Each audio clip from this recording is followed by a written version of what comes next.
Previously on Cross-Gen Gaming. Single-player games aren't going anywhere. In fact, they actually make up most of the top-selling games of 2022 so far. According to a new report published by the NPD Group, half of the top-selling games for the first 6 months of 2022 are single-player story-based games. While Nintendo and FromSoft were kicking ass and taking names in the premium game space, mobile games were drawing in almost double the consumer spending. Double the spending? Double. Believe it or not, double. So Dylan, with all this talk about single-player games and just gaming in general kind of being down, what kind of games do you prefer playing? I know you're really into Destiny, but like if you take Destiny out of it, because I think that's kind of like a bit of an anomaly in terms of if it's a single-player or multiplayer, like, True. What are you typically playing other than that?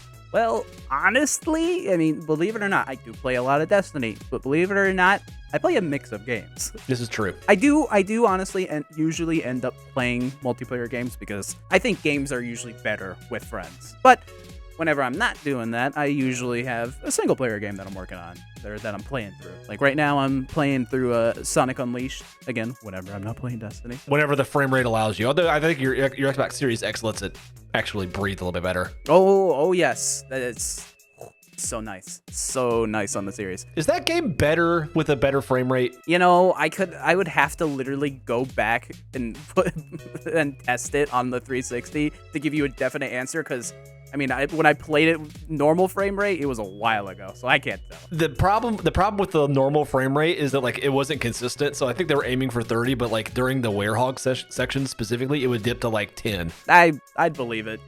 That engine was a bit wacky. But hey, it's great, 15 years later.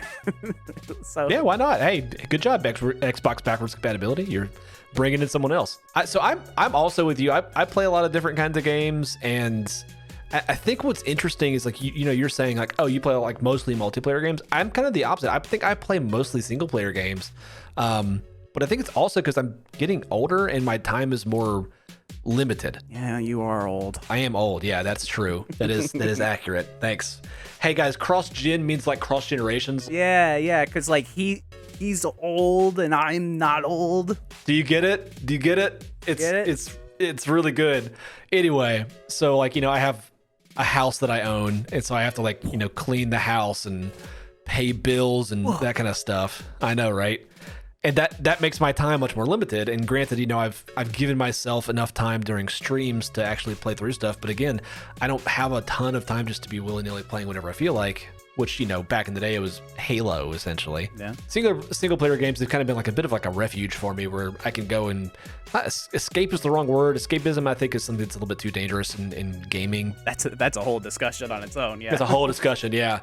They're focused. I can complete them and like make progress every single night. Just you doing it like 30 minutes here, an hour there, that kind of stuff. Yeah. So seeing more single player games being in the top 10, top 20 sales is pretty great. Oh yeah. Personally, I'm thrilled that the gaming audience is actually spending their money the way that they've been saying they were going to for the past 20 or something years. Yeah. It drives me crazy every time I have a conversation with somebody being like, how dare they have these games? I'm like, well, just don't buy them and play the one you want to play. Like, buy the game that you want to play.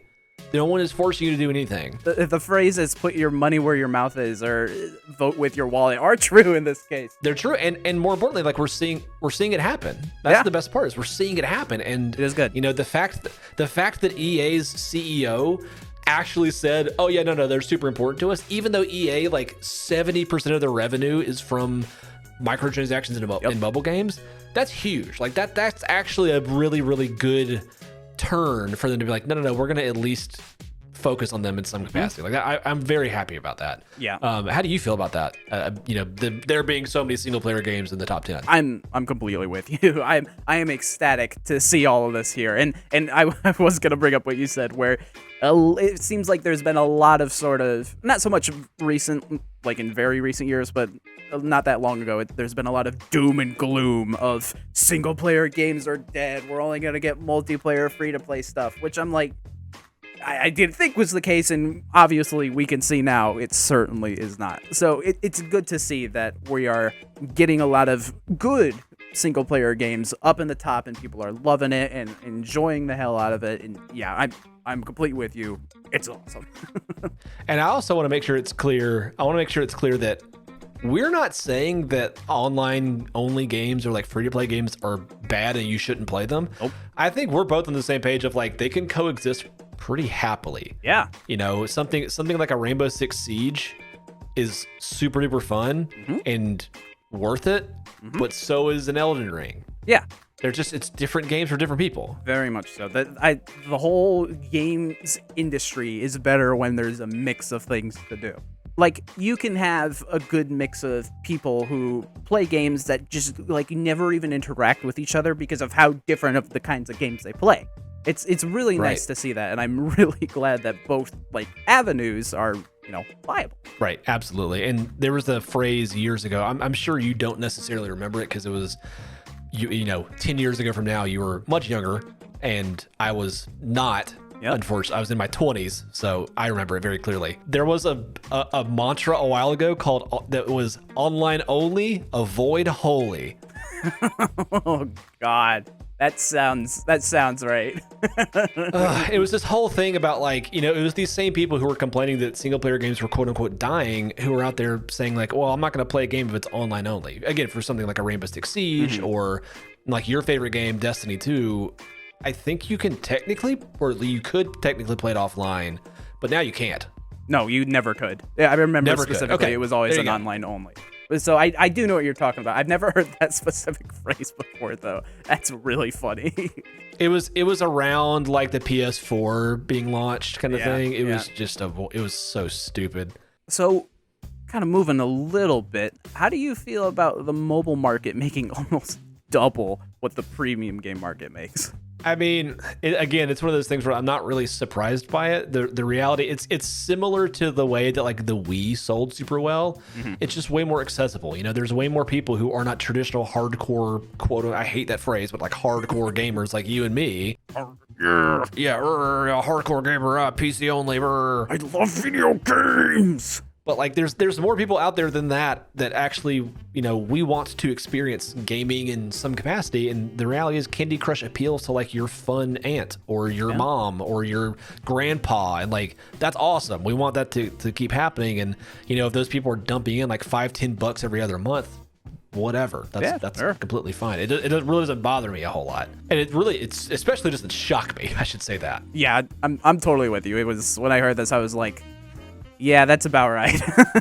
I was not surprised. Double was a bit much, though. It was a bit much. I do also want to point out that there was a period of time when the people were also saying that consoles were dead. What's up, idiots? How's it going? $23 billion is, you're saying that's dead? Okay, cool.